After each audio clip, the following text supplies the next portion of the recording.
다산 정약육 선생이 쓴 그 목민심서라는 책을 다 아시리라고 생각을 합니다. 이 책은 그 조선 후기에 그 목민관이라는 지방 관리들이 어떤 자세로 임해야 하는지를 가르치고 있는, 그러니까 요즘으로 치면 이 공직자들의 행동 지침서 이런 것을 다룬 책이라 할 수가 있습니다. 그 책에 보면은 왜 이런 책을 쓰게 됐는지에 대하여 저자인 정약용 선생이 직접 언급하는 내용이 있는데 한번 들어보시기를 바랍니다. 요즘에 지방장관이란 자들은 이익을 추구하는 데만 급급하고 어떻게 백성을 다스려야 할 것인지 모르고 있다.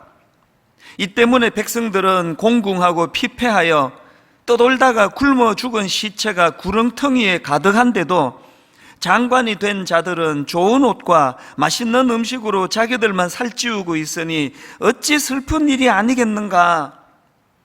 그러니까 이 목민심서라는 이 책은 그 당시 악한 관리들의 폭정을 비판하고, 또 한마디로 말하면 제발 좀 백성들을 사랑으로 좀 섬겨라, 이런 내용을 다루고 있다고 할 수 있습니다.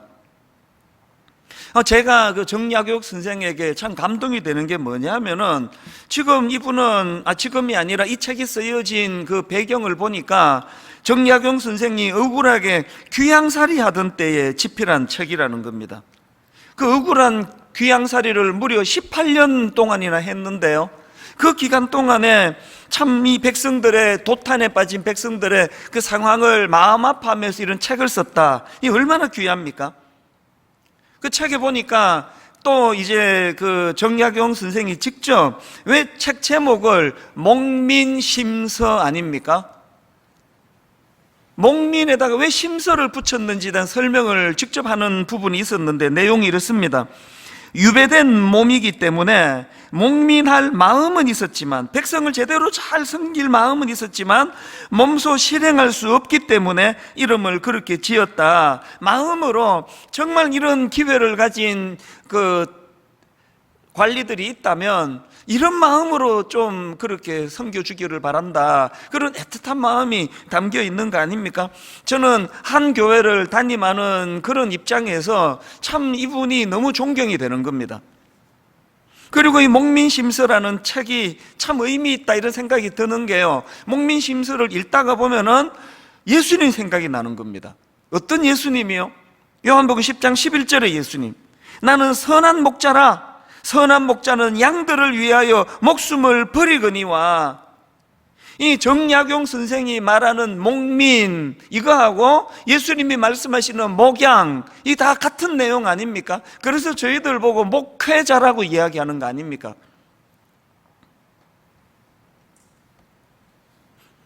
이 조선시대에 집필한 이 책을 오늘날 현대인들이 지금도 찾고 있는 건 이 정약용 선생이 가진 이 목민의 정신이 너무 귀한 거이기도 하고요, 또 역설적으로 말하면은 오늘 이 시대에 정약용 선생과 같은 참 지도자의 목말라 있기 때문 아닙니까? 요즘에 이제 대통령 그 선거 후보들이 이제 쭉 나오기 시작하는데, 그 뉴스를 볼 때마다 마음에 기도가 나옵니다.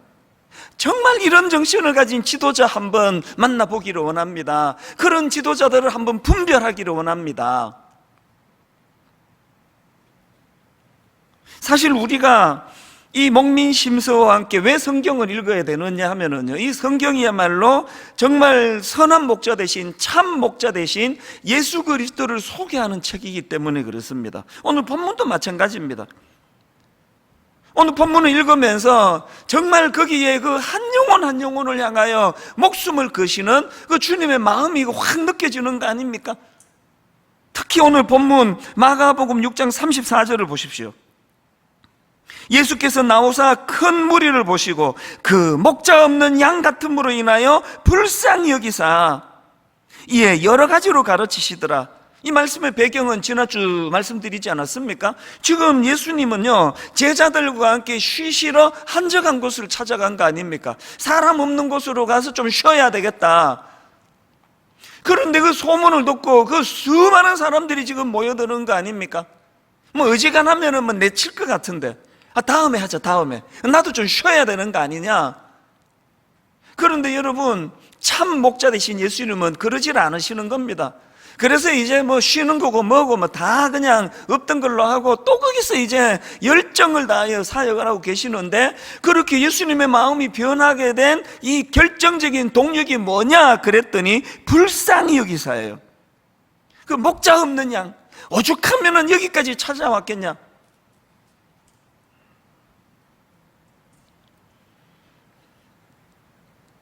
한 교회를 담임하는 목사 입장에서 주님이 이 정신을 잃어버리면 다 잃어버리는 거예요.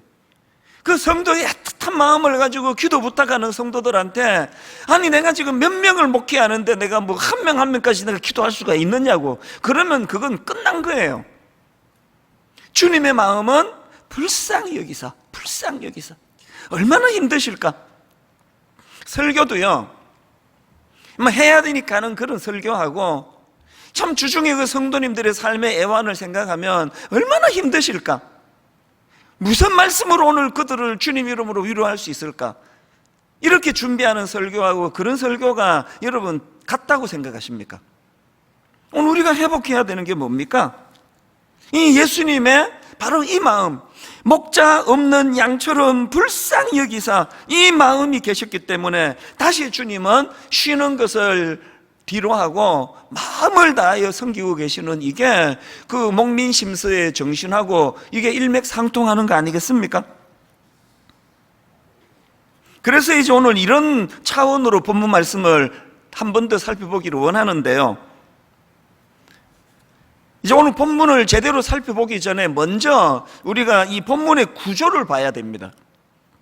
제가 몇 주 전에 이 마가복음 6장 설명을 드리면서, 이 마가복음 6장은 샌드위치 구조로 되어 있다. 빵과 빵 사이에 그 패티라고 하는 고기가 들어있듯이, 지금 이 마가복음 6장의 원줄기는 파송받은 예수님의 제자들이 열정적으로 사역을 하고 나서 주님 앞에 지금 보고하는 것이 줄을 이루고 있는데, 그 중간에 지금 샌드위치 구조, 그래서 뜬금없이 세례 요한의 순교 이야기가 거기에 중간에 끼어져 들어있다. 저자 마가가 왜 이런 샌드위치 기법을 썼는가 생각을 해보니까요, 여러분 지금 제자들이 예수님께 자기들의 사역 열매, 사역 보고를 하는 그런 내용 아닙니까? 뭘 강조하고 싶은 겁니까? 이런 어떤 사역의 열매를 맺는 것도 중요하지만 세례 요한이 가졌던 그 순교 정신, 앞으로 제자들이 걸어가야 될 그 길은 너무나 험난한 길이기 때문에 그저 사람들에게 박수받고 칭찬 듣고 열광할 때만 신나게 목회하는 것이 아니라, 억울한 죽임을 당하는 그 순간에서도 그 제자도의 정신을 놓치지 않았던 이 세례 요한의 정신을 우리가 같이 본받아야 된다. 이걸 강조하기 위하여 이 샌드위치 기법을 쓴다고 말씀드리지 않았습니까? 그런가 하면은 오늘 본문의 흐름을 따라가지고 저자 마가가 샌드위치 기법을 쓴 이유가 하나 더 있다고 생각합니다. 지금 이 샌드위치 기법을 통하여 누구를 등장시킵니까? 세례 요한을 죽인 헤롯 왕을 등장시키는 겁니다. 그래서 참 왕이신 예수 그리스도와 이 악한 왕을 대비해서 누가 참 왕이냐, 이걸 지금 대비를 시키고 있는 거거든요. 그래서 이제 이 샌드위치 기법으로 헤롯 왕을 보고 또 예수 그리스도를 보니까 이 잔치라고 하는 공통분모가 있는 겁니다. 지금 예수님께서는 그렇게 몰려든 군중들을 가르치시고, 그리고 그들을 오병이어의 기적을 가지고 그들을 먹이시는 그야말로 광야에서 잔치가 벌어진 거거든요.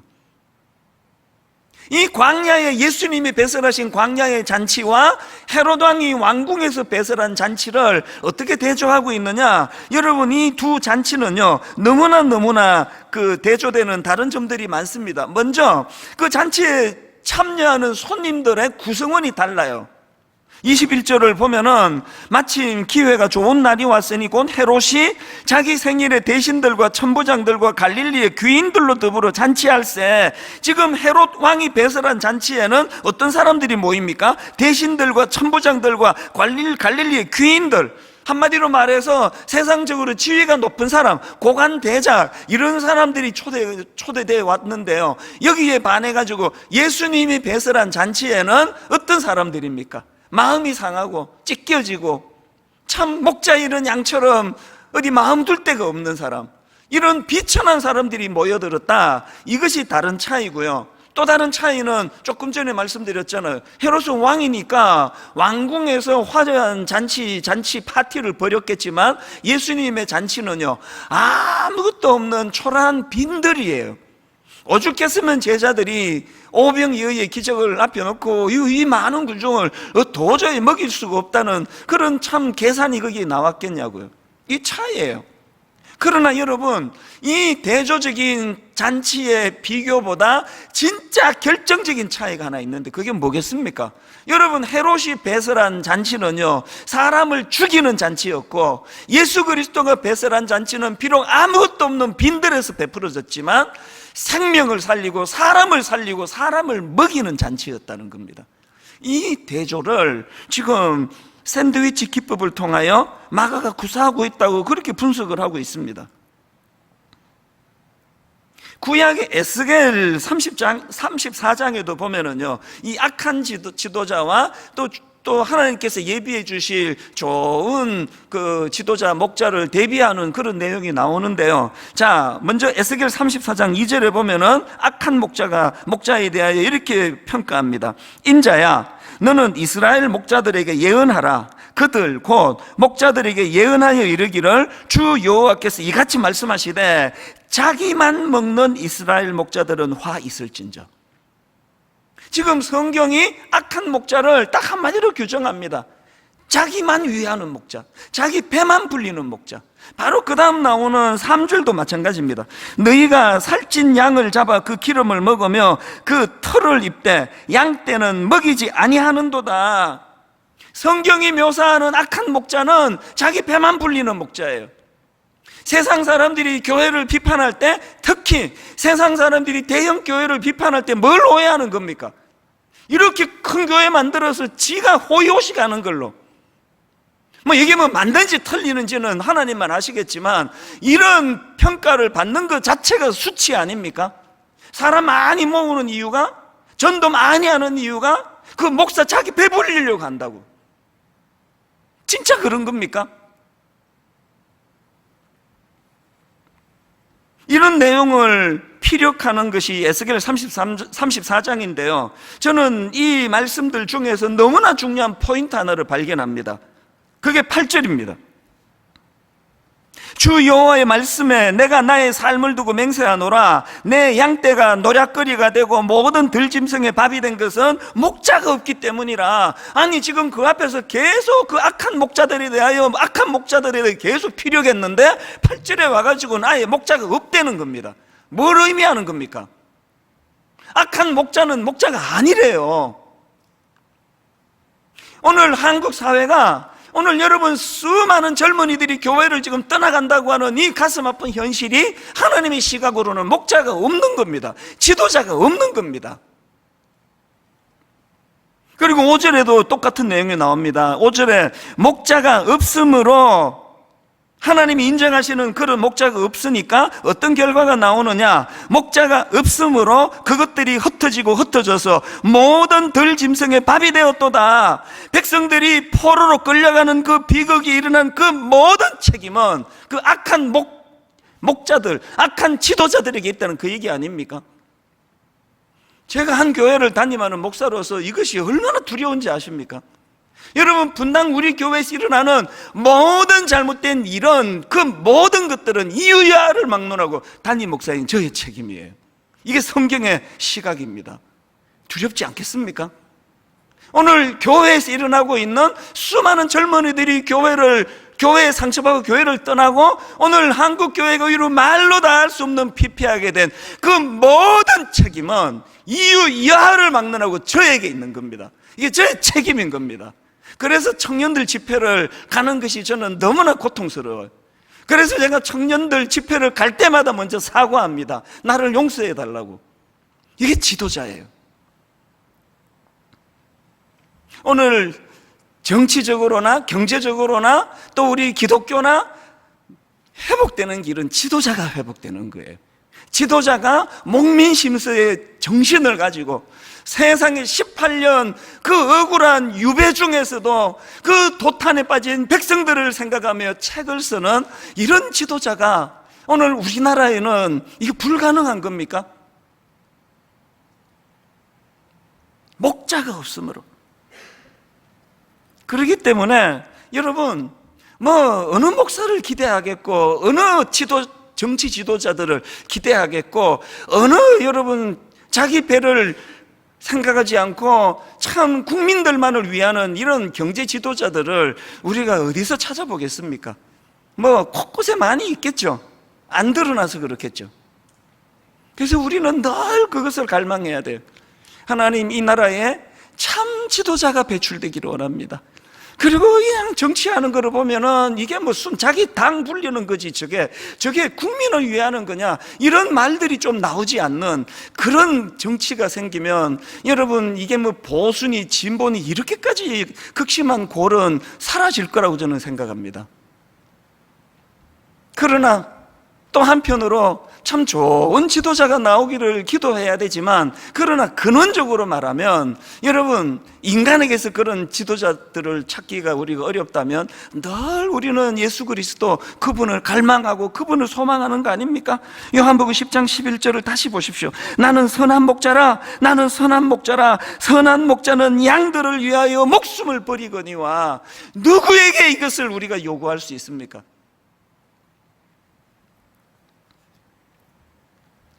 자, 그럼 이런 질문이 가능하잖아요. 아니, 왜 인간은 꼭 그런 지도자가 왜 필요한가?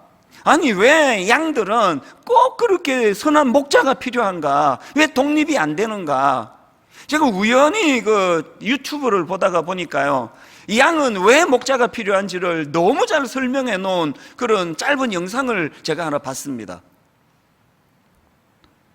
이 양은 왜 목자를 의지할 수밖에 없는가 하니까 세 가지로 설명을 하더라고요. 첫째로요, 양은 위험을 피할 분별력이 없대요. 이 양은 시야가 좁기 때문에 주변을 살필 능력이 없어서 앞서가는 양만 본대요. 그래서 여러분 해외 토픽이나 이 책 같은 데 보면은 양들이 막 이렇게 몰살 벼랑 끝으로 떨어져 가지고 떼죽음을 당했다는 그런 책이나 이런 거 볼 때가 있잖아요. 저도 본 기억이 납니다.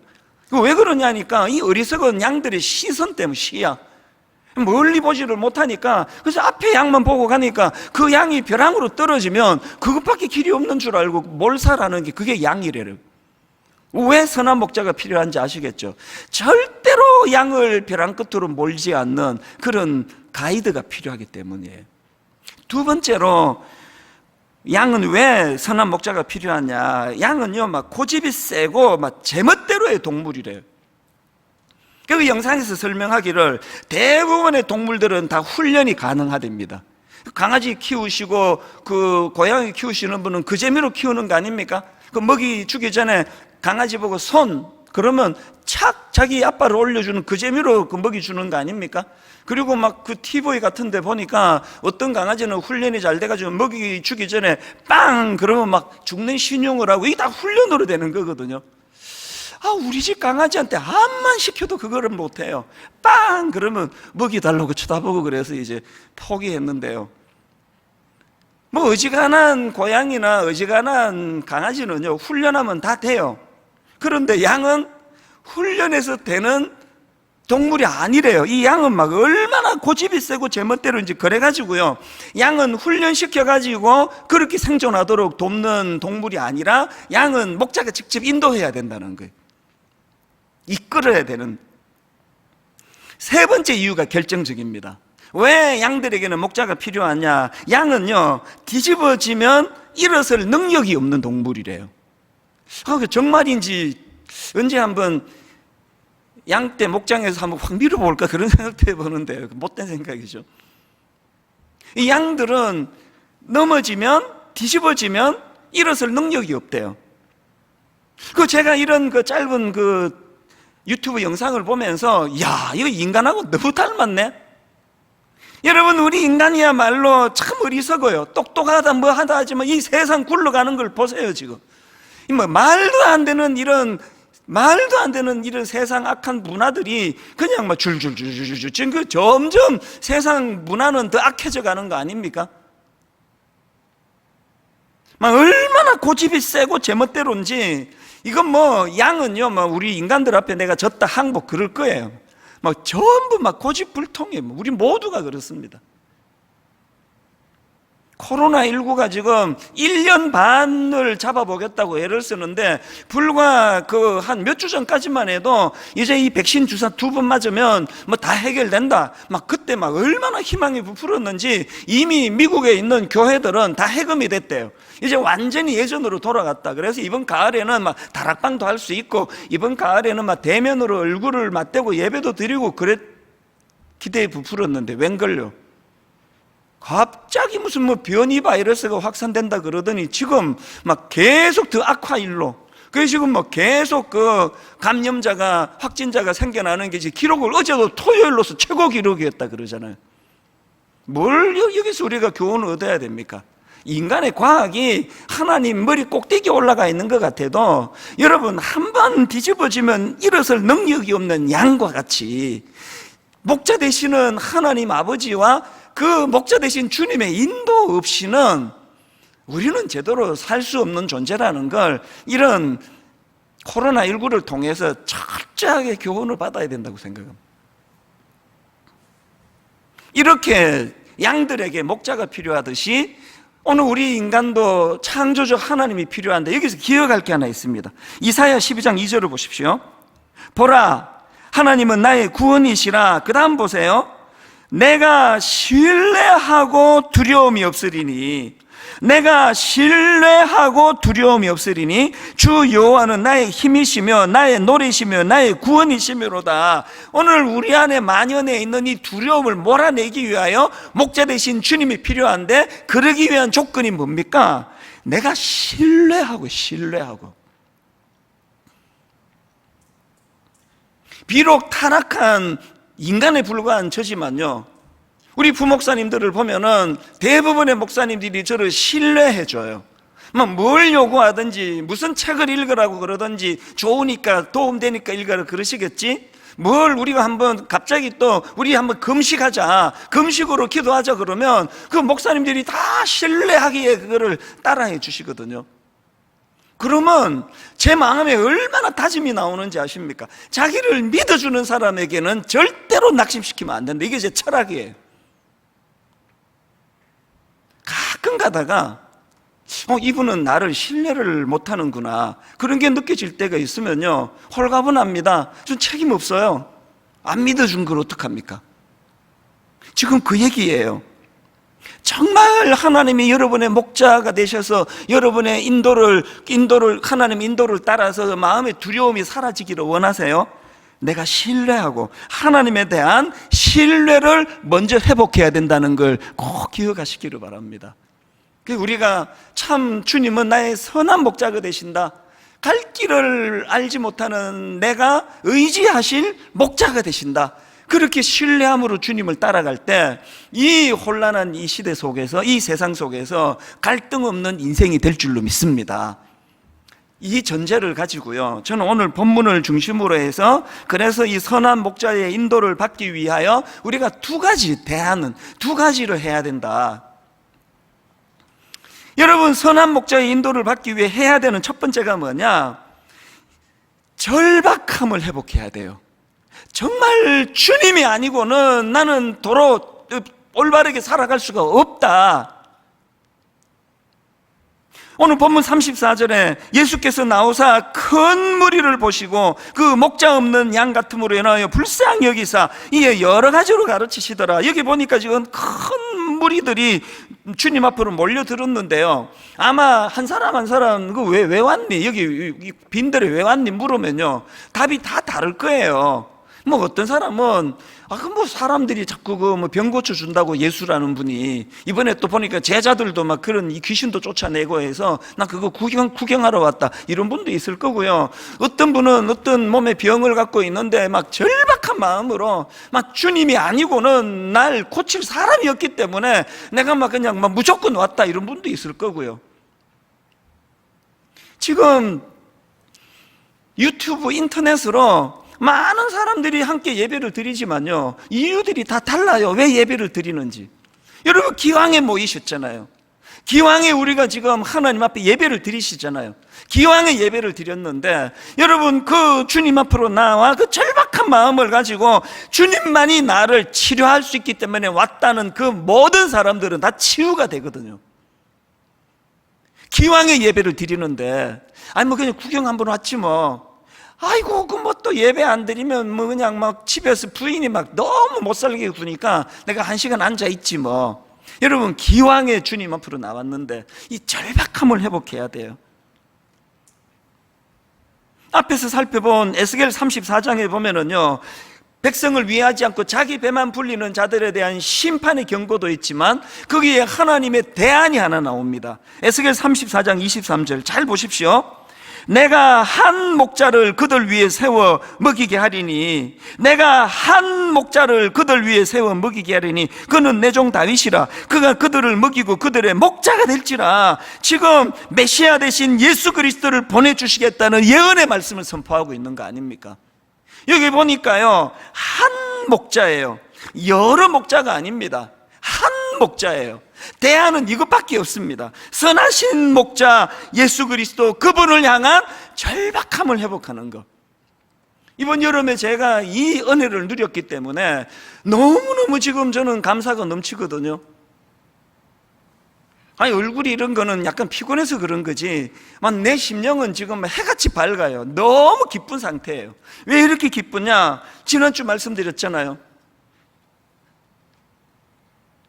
지난주에 3주 전이었고 한 주 지나서 4주 전인데 1만 성도 파송 운동을 준비하는 과정에서 너무 소진이 돼가지고 일시적으로 한 4주 전에 제가 거의 뭐 번아웃이라 그럴까요? 패닉 같은 게 왔어요.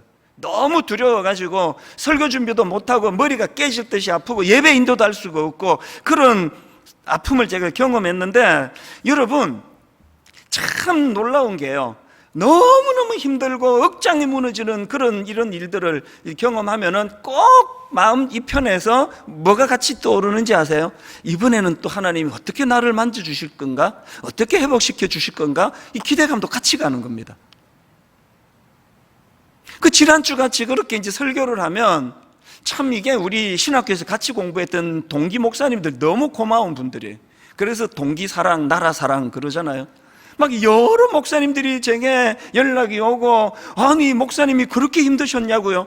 얼마나 힘드셨습니까? 그러면서 막 위로가 오고, 막 어떤 분들은 막 커피 선물을 보내고 제일 고마웠어요. 그러면서 이제 저를 아끼니까요, 아니 누가 그렇게 목사님을 괴롭힙니까? 막 우리가 혼내드릴게요 막 그런 이야기도 하고 그러는데요, 여러분 저의 고통은요, 누가 저를 괴롭혀서가 아니에요. 우리 교회 성도님들에게 제가 이게 기적이라 생각하는 게요, 1만 성도 파송 운동이 진행되는 과정에서 지금까지 단 한 명도 저한테 와서 따지고 막 시비 걸고 이런 분이 계시지 않았다면 여러분 믿으시겠습니까? 정말 너무너무 고마운 성도님들이에요. 그런데 어떨 때는요, 차라리 그냥 막 저한테 와서 좀 따지고 그랬으면 좋겠습니다.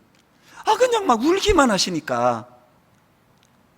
제 안에 누적된 마음의 고통이 뭐냐 하면은요, 1만 성도 파송 운동이 선포되고 나서 어떤 젊은 자매님한테서 연락이 왔어요. 목사님, 우리 엄마 꼭 한 번만 만나주세요. 우리 엄마 분당 우리 권사님인데요, 목사님 1만 성도 파송 운동 선포하고 지금 우울증 증세가 왔다는 겁니다. 너무 마음이 힘들어 하신다는 거예요. 눈물만 흘리신다는 거예요. 이런 이야기가 들려지면요, 단임 목사로서 억장이 무너져요. 이제 이런 게 자꾸 누적이 되니까 저에게도 두려움이 점점 증폭이 됐는데, 이번 여름에 왜 패닉 같은 게 왔느냐, 이제 우리 순장님들과 대화하고 만나보고 메일 주고받고 하다가 보니까요, 크게 두 가지예요. 이분들이 두려워하는 게, 성도님들이 못 따라간다. 우리는 29 예비 단임 목사님들이 누군지 잘 모른다. 코로나19 때문에 지금까지 단 한 번도 만나본 적이 없는데 아니 담임 목사님이 누군지도 모르는데 뭘 믿고 따라가느냐. 목사님 뭐 내부 15 목사님 우리 교회 부목사 출신이라 그러지만 모르는 건 그분도 마찬가지예요. 이 큰 교회에서 자기 교구 아니면 나 이름밖에 모릅니다. 지도자를 모르는데 어떻게 따라갑니까? 이게 너무 제 마음을 아프게 했고요. 두 번째로 못 따라갑니다. 아니 지금 한국에 교회가 이렇게 많은데 이미 포화 상태가 됐는데 왜 또 29개나 교회가 세워져야 되는지 난 동의가 잘 안 됩니다. 그리고 그 차별화를 잘 모르겠습니다. 그런 말씀들이 이제 제게 들려지다가 보고, 그리고 이제 29교회나 되다 보니까 사실 이게 어마어마하게 여기 숫자가 많은 거 아닙니까? 29교회나 되다 보니까 뭐 다 편차도 심하고 막 다 달라요. 이런저런 이제 막 본격적인 말들이 들려지니까 두려움으로 찾아온 거예요. 왜 두려웠느냐? 여러분, 우리 주님은요, 양 한 마리에 온 모든 걸 다 그시는 분인데, 이게 무슨 뭐 1만 성도 파송 운동이 무슨 창고에 물건 29개 배분하는 거, 그래서 잘 배분됐습니다, 이겁니까? 성도들이 창고에 물건입니까? 이 29교회로 잘 나누는 것보다 더 중요한 건 결과적으로 그 성도님들이 주님 안에 행복해야 되는 거 아닙니까? 그럴 자신이 없어지는 거예요. 그래서 제가 공연한 짓을 해가지고 성도들을 괴롭히는 결과를 내가 만드는 거 아닌가? 그 두려움으로 제가 마음이 무너져 버린 거예요. 사실 이번에 좀 힘들었습니다. 얼마나 힘들었는지 어금니 하나 뽑았어요. 아니 뭐 이것 때문에 뽑은 건 아니고요. 이제 몸이 힘들고 마음이 힘들면 약한 곳을 주로 이제 무너지는 거 아닙니까? 이게 약한 치아로 와가지고요. 그래서 이게 막 그냥 머리가 깨질 듯이 아프고 막 치통도 오고, 이게 뭐 자도 잔 것 같지가 않고 그런 시간을 제가 보냈는데, 그런데 여러분 아까 말씀드렸죠? 마음 한편이 무너지고 막 아프고 이런데 신기하게도 영적으로 이쪽 마음에 막 하나님께서 이번에 뭘로 나를 또 위로해 주시지? 하나님이 뭘로 저를 또 대안을 마련해 주실까? 너무너무 기대하는 마음이 생겼다 그랬는데 정말 내가 기대했던 그 이상으로. 그래서 이번 여름은요, 아프고 힘드는 날로 기억이 되는 게 아니라 치유와 회복의 여름으로 좀 기억을 합니다. 먼저 정서적으로 저를 만져주셨어요. 저를 쉼의 자리로 인도해 주셨어요. 그래서 동기 목사님들 막 또 막 지방에서 우리 후배 목사님 연락 와가지고, 아니 그런 큰 교회 목사님도 목회가 힘드시군요, 너무 위로 많이 받았습니다, 막 그렇게 연락도 오고 그래가지고, 아 이게 내가 힘든 게 이게 나쁜 것만은 아니구나. 정서적으로 저를 주님이 만져주시고 쉼의 자리를 인도해 주셨을 뿐만 아니라 너무너무 감사하게도 1만 성도 파송 운동에 대하여 놀라운 대안들을 마련해 주시는 겁니다. 아 여러분이, 목사님 맨날 저렇게 말하더라. 이게 맨날 그렇게 말하는 게 아니라 이제 한 2석주만 지나보세요. 지금 우리 29 예비 목사님들하고 논의 중이거든요. 이제 곧 대안이 발표가 될 겁니다. 뭘 제가 지금 강조하는 겁니까? 문제 해결은 양같이 어리고 양같이 여린 제가 하는 게 아니에요. 목자가 해주시는 겁니다. 그 목자를 제가 경험하는 겁니다. 지금 제가 이 아팠던 이야기들을 왜 이렇게 상세하게 하는지 아십니까? 2가지 이유가 있습니다. 오해하지 마시라고. 여러분, 저는 목자가 아니에요. 저를 목자라 생각하고 따르시면 상처밖에 없습니다. 전에 말씀드렸잖아요. 저는 목자는 오직 주님 한 분이시고, 저는 양무리 개라 그랬지, 양무리 개. 여러분들이 목자 되신 주님 앞으로 잘 나가도록 열심히 뛰어다니면서 그렇게 주님 앞으로 몰아주는 양무리 개예요. 절대로 저를 바라보시면 안 됩니다. 절대로 저를 의지하시면 안 됩니다. 약하디 약한 게 저예요. 인간을 기대하면 100% 실망이에요. 그런가 하면 제가 오늘 이 말씀을 왜 이렇게 열정적으로 드리느냐, 여러분 기억하세요. 목자 되신 주님은 죽은 이후에만 일하시는 분이 아니라 오늘도 일하시는 주님이세요. 너무나 구체적으로 저를 만져주시는 주님이세요. 언제 주님 일하십니까? 열정을 다하여 주님을 찾을 때, 주님이 한 분 외에는 대안이 없다는 절박한 마음을 가지고 주님을 찾을 때, 모든 성도님들이 그런 열정을 회복하는 주님 앞에 선 양들이 되시기를 주님 이름으로 축원합니다. 두 번째로요, 선한 목자 인도를 받기 위해서 해야 될 게 하나 더 있습니다. 기적보다 선행하는 주님의 가르침을 받아야 돼요. 목자 대신 예수님이 본문에 그 수많은 길 잃은 양들을, 목자 잃은 양들을 놓고 위에서 해준 게 두 가지가 있거든요. 하나가 뭐냐? 가르치심이에요. 34절, 예수께서 나오사 큰 무리를 보시고 그 목자 없는 양 같음으로 인하여 불쌍히 여기사 이에 뭐 하셨습니까? 여러 가지로 가르치시더라. 여러 가지로 가르치시더라. 그리고 두 번째로 하신 게 오병이어의 기적을 베풀어 그들을 먹이신 거예요. 이 두 가지를 하셨는데 중요한 건 순서입니다. 오병이어의 기적이 먼저가 아닙니다. 가르치심이 먼저예요. 왜 이 순서가 중요하냐? 아까 말씀드렸잖아요. 양들은 시야가 좁기 때문에 주변을 살피지 못하고 그냥 앞만 보고 가다가 엉뚱한 길로 가기 때문에 시급한 건 오병이어를 통한 밥 한 끼가 아니라 주님의 가르치심이에요. 저는 이 사실을 개척하던 그 해부터 경험한 사람입니다. 이상하게 분당 우리 교회를 개척했더니요, 상처받은 성도들이 주로 모이시는 거예요. 정말 하나님이 이 일로 교회를 세우셨구나. 그냥 예전교회 목사님에게 받은 상처, 예전교회 권사님에게 받은 상처, 어떤 분은 여기 뒤에 제 사무실로 오셔가지고 1시간, 2시간을 눈이 붓도록 우세요. 모든 걸 다 바쳐 충성했는데 이런 식으로 배신을 당하고 쫓김을 받았다고 그렇게 우시는 분이 많았거든요. 그런데 우리가 학교를 빌려서 쓰니까 그분들을 치유해 드릴 수 있는 게 아무것도 없습니다. 그래서 제가 목숨을 건 게 딱 두 가지밖에 없습니다. 하나는 주일 예배에 목숨을 걸었고, 왜? 주일 날만 우리가 자유롭게 쓸 수 있으니까 주일 예배에 목숨을 걸었고, 또 하나는 제자 훈련에 목숨을 걸었습니다. 오직 말씀으로 치유하기로 하는데 정말 놀라운 일들이 너무너무 많이 일어났습니다. 여러분, 목자 되신 주님의 가르침이 먼저예요. 그분의 기적에 관심을 갖는 군중이 되지 마시고 정말 주님의 말씀에 관심. 그래서 여러분, 주일날 30분 이 설교 듣는 거로 어림도 없습니다. 그래서 말씀을 가까이 해야 돼요. 정말 주님의 말씀을 우리가 열정적으로 사모해야 되는 겁니다. 제가 조금 전에 이번 여름에 너무너무 아픈 시간을 보냈지만 주님의 치유하심을 통해서 주님이 나를 인도해 주셨다 그랬는데, 역시 말씀으로 인도하는 거예요. 저는요, 우리 주님은 위대한 전략가라고 생각합니다. 다른 말씀이 아니에요. 설교를 해야 되니까 이 말씀을 계속 묵상을 하는데, 여기에서 먼저 말씀을 주일날 선포하기 전에 저를 먼저 이 말씀으로 치유를 시켜주시는 겁니다.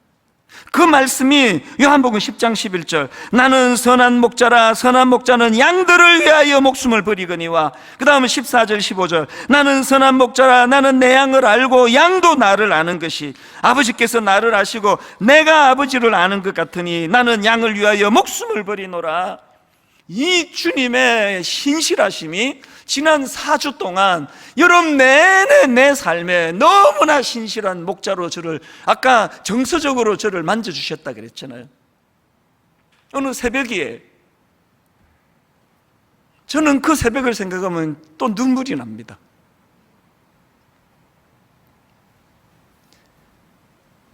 다친 저의 마음을 어떻게 치료해 주시느냐.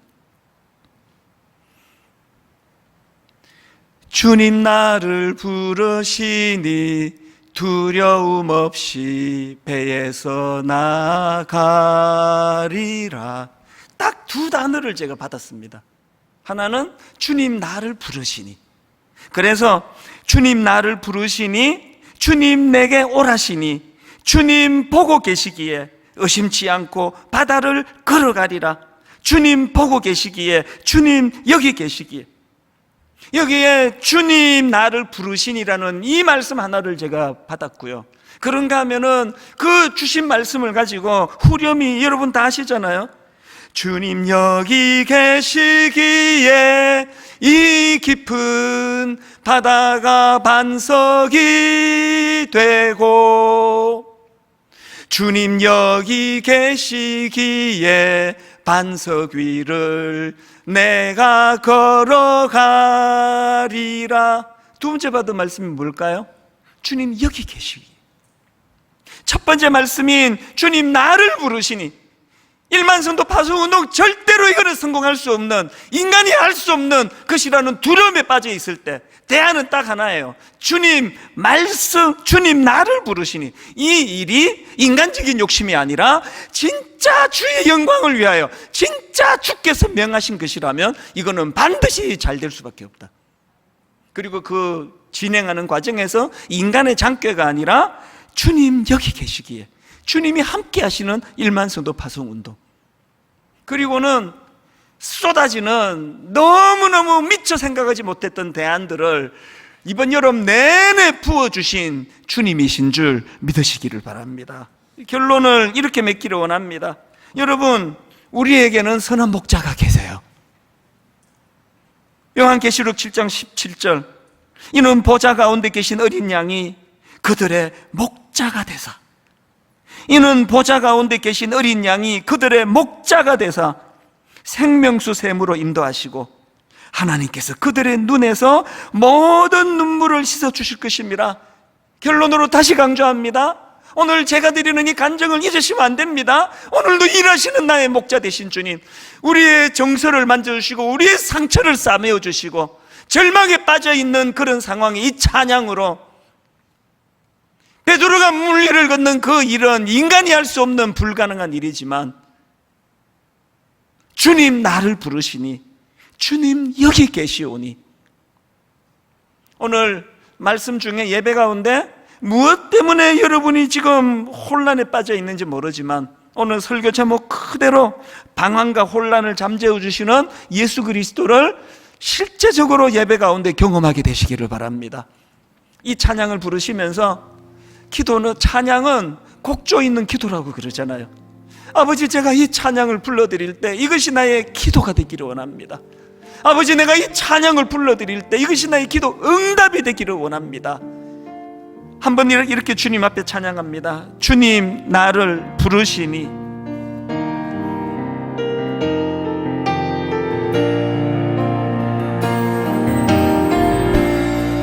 주님 나를 부르시니 두려움 없이 배에서 나아가리라. 주님 나를 부르시니, 주님 내게 오라시니. 호람대운 주님 보고 계시기에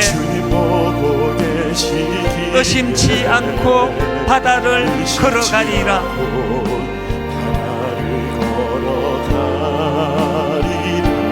주님 보고 계시기에,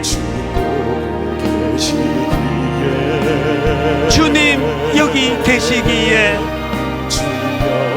여러분 믿음으로 한번 이렇게 선포하기 원합니다. 주님 여기 계시기에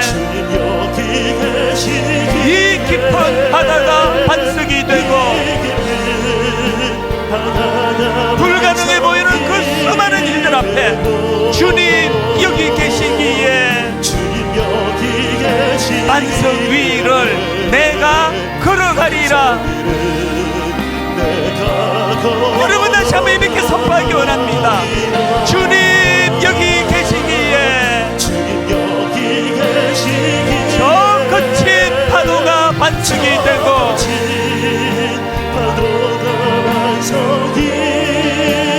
주님 여기 계시기에 반석 위를 내가 걷습니다.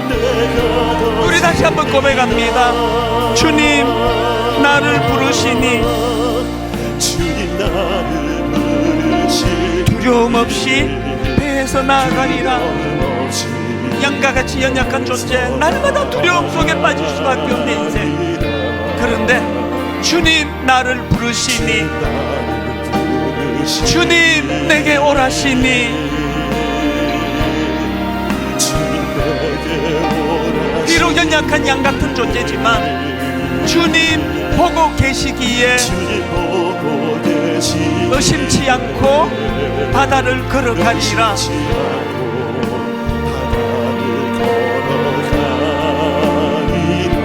주님 보고 계시기에 오늘 예배드리는 이 자리, 이 현장에 주님 여기 계시기에 힘있게 선포하기 원합니다. 주님 여기 계시기에 이 깊은 바다가 반석이 되고, 여러분 나 홀로 있는 인생 아닙니다. 주님 여기 계시기에 반석 위를 내가 걸어가리라. 주님 여기 계시기에 저 거친 파도가 반석이 되고, 주님 여기 계시기에 반석 위를 내가 걷습니다. 내 마음이 힘에 겨워 지칠지라도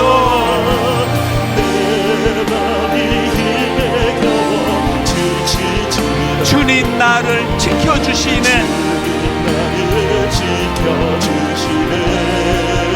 세상의 험한 풍파 몰아칠 때도 주님 나를 지켜주시네. 그래서 이렇게 고백하기 원합니다. 주님은 나의 산성,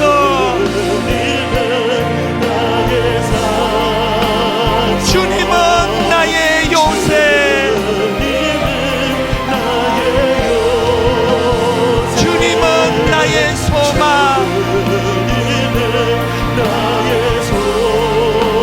나의 힘이 되신 여호와. 우리 한 번 더 힘을 얻어 선포하기 원합니다. 내 마음이 힘에 겨워 지칠지라도, 여러분 그런 순간에라도 주님 나를 지켜주시네.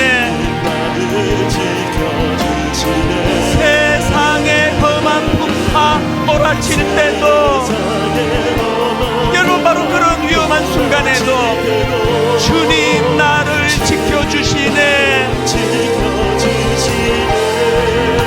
주님은 나의 산성,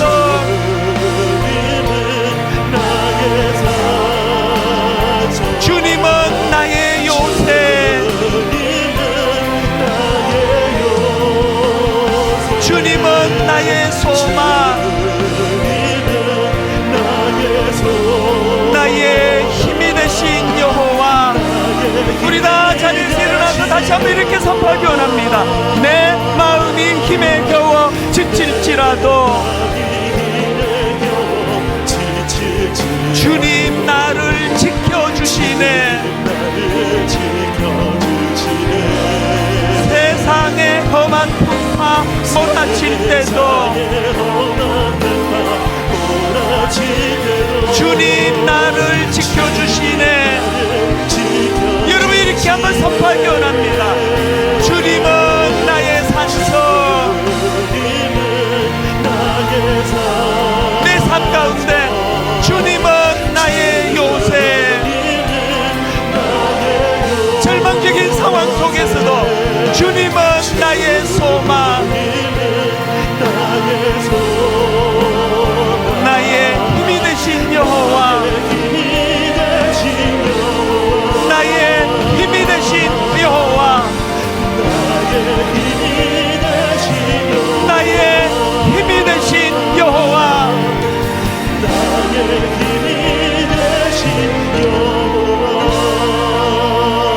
우리 합심해서 같이 기도할 때, 하나님 한 번 넘어지면 스스로 일어설 수 없는 양 같아서, 너무너무 시야가 좁아서 어디가 참된 길인지, 어느 길로 가면 벼랑으로 떨어지는지 알 수 없는 존재입니다.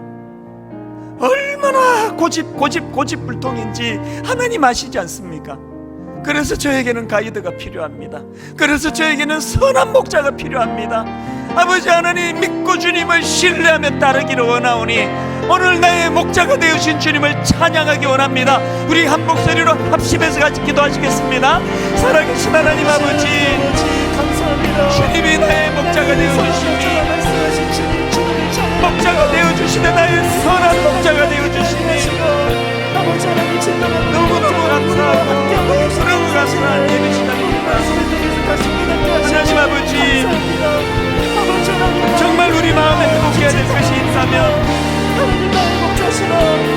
나를 불러주시고 주님이 여기 계심을 믿는 그 믿음입니다. 하나님 아버지, 오늘도 주님 여기 계시기에 불가능할 수밖에 없는 그 현실 앞에 직면해 있는 우리지만 주님이 여기 계시기에 저 거친 파도가 반죽이 되고 주님이 여기 계시기에 반석 위를 걷는 기적을 맛보게 되는 줄로 믿습니다. 일반성도 파도우동을 앞에 놓고 하나님 두려움에 빠져있는 저를 불쌍히 보시는 주님, 우리 모든 성도님들을 불쌍히 여겨주시기를 원합니다. 내 힘으로 할 수 없어 하나님을 의지합니다. 내가 의지할 수 없어 목자 되신 주님을 열정적으로 부르짖어 쳤습니다.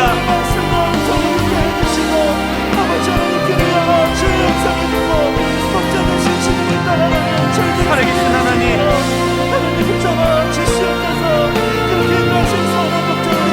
분당 우리 교회와 한국교회와 성도님들과 모든 아버지 주님의 자녀들이